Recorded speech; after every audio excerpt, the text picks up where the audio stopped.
just me, or has Dreamworks been tuning out some certified banger TV shows recently? Seriously, just saw the latest season of The Dragon Knight, and I gotta say, this is probably one of the best redemption arcs in the history of TV animation. Like, anybody remember when the first season released, I think last year? Yep, 2022. And it was just terrible? I mean, yeah, I didn't like the first season. I don't think many people did. It was honestly terrible. The animation, specifically the backgrounds and the environments, they were bad, the characters were bad, the dialogue was cringe, and Poe as a character was almost completely butchered. They tore away all his feats and his strength and his progress and made him into a doofus not much above where he was in the middle of the first film. And yet this was meant to be set after the third one. And yeah, the voice acting also was pretty bad, and it was just a chore to sit through. A very boring first season. Then we came to season 2 and things improved quite a lot. They had new locations which added a lot of needed visual variety. And on top of that, it felt like the dialogue and characterization of the existing characters did start to improve. And the jokes, which were before mostly cringe, did improve as well. On top of that, the new characters they added to the roster were really fun and exciting, and the plot started to move a whole lot faster, got more complex, they added more story threads. And so yeah, while season 2 wasn't perfect by any means, it was a massive improvement over what we got during season 1, which was some of the worst Kung Fu Panda content of all time. And so then, on September 7th, we saw the release of the third and final season of The Dragon Knight, with an extra 7 episodes tacked onto the end. So this was a big boy season, a big undertaking, and like I said, the Mad Lads actually went and mostly stuck the landing, improving leaps and bounds on what we got before. Okay, so brief summary of the story. Our heroes are captured by pirates on the high seas and are taken back to the secret pirate lair. Turns out Mr. Ping was once a legendary pirate, and his fiancée, the current pirate queen, is pretty mad at him for abandoning her and faking his own death. They eventually manage to escape her clutches, only for the Knights of England, summoned by Colin and Luthera, to turn up and try to arrest everybody. The group gets taken back to England, whilst Ping and his now girlfriend contend with the mages on the island. And it's here they're unexpectedly aided by Klaus in escaping with the weapons. Back in England though,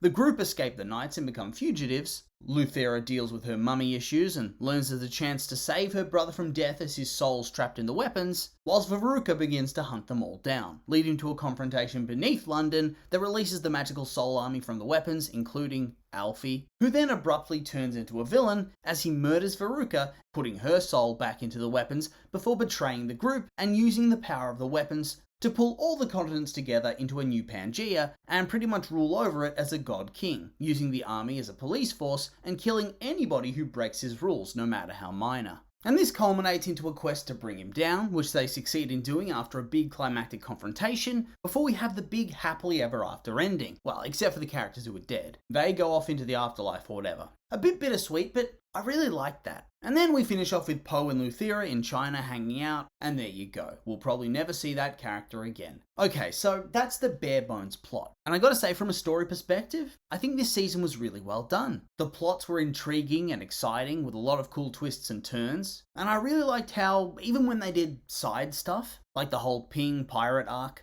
or Luthera's mummy issues, or whatever it was, they'd managed to tie it back into the main overarching storyline. They didn't just forget about the weapons or whatever they were trying to do, everything had a purpose. And thus, everything flowed really well. Even though there were 3 acts of the story, which were each extremely different to one another, it stayed connected. But that being said, I honestly think they could have milked the season just a tiny bit more. Like honestly, I'm a big advocate for not beating a dead horse and not milking things, but I kind of think Veruca getting killed off and Alfie taking the stage as the central villain, that feels like an ending to a season. It was a huge narrative shift. And so it does feel a little bit disjointed because of that. Because you've had 2 seasons where Veruca was the clear main villain, clearly being set up as your major antagonist. Then you kill her off in a shock twist. A really cool and unexpected twist, by the way. And side note, I really enjoyed how dark this season could get at times. Characters getting killed off at the drop of a hat, and just a kind of bleak outlook on things and exploring things like mental health and violence and all that sort of stuff. Very impressive and unexpected from Kung Fu Panda. But yeah, anyway, back to the twist. Veruca getting killed. Alfie being a villain. Maybe I'm just dumb, but I did not see it coming. And I enjoy a twist villain when they're done well, and this one was done well. But I do think that that's where you end it. You end it on him making Pangaea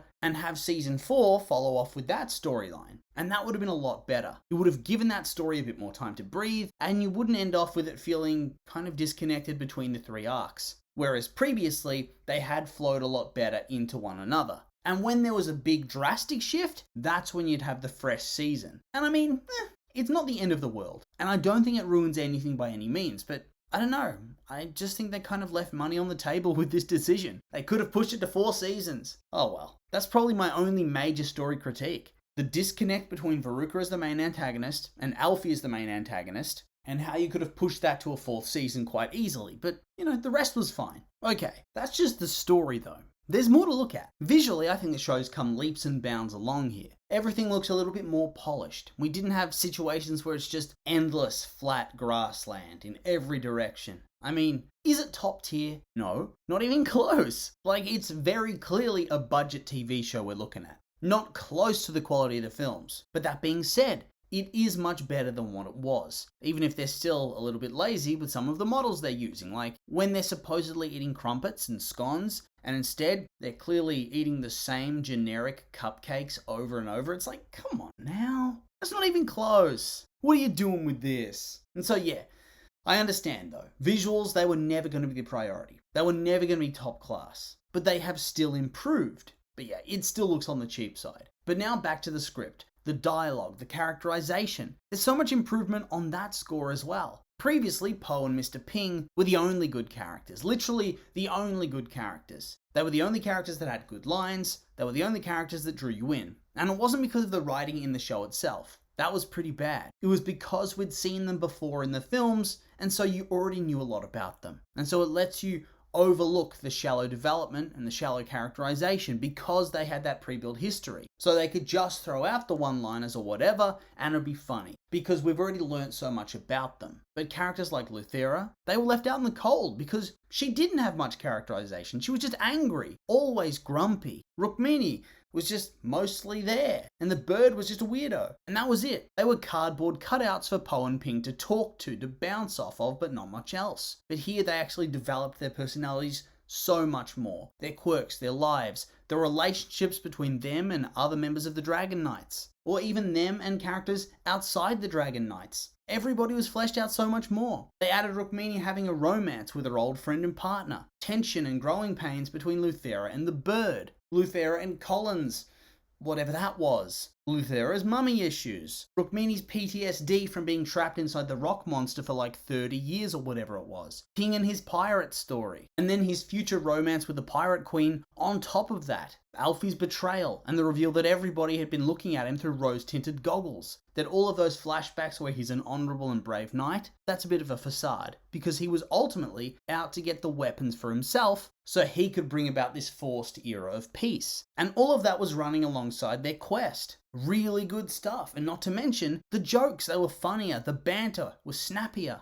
sharper, just well written all around. Poe seems like they finally remembered how strong he was supposed to be, because he was kicking ass all the time. Yeah, sometimes he'd still get randomly knocked down, but it was a lot better than what we got before. Hell, they even somehow managed to turn the 2 worst characters in the show, objectively the 2 worst characters, Veruca and Klaus, who were the most annoying, grating, trash tier villains that didn't make me want to see them get their comeuppance, but to just simply exit Netflix whenever they were on screen. Or worse, when they were speaking. Ooh.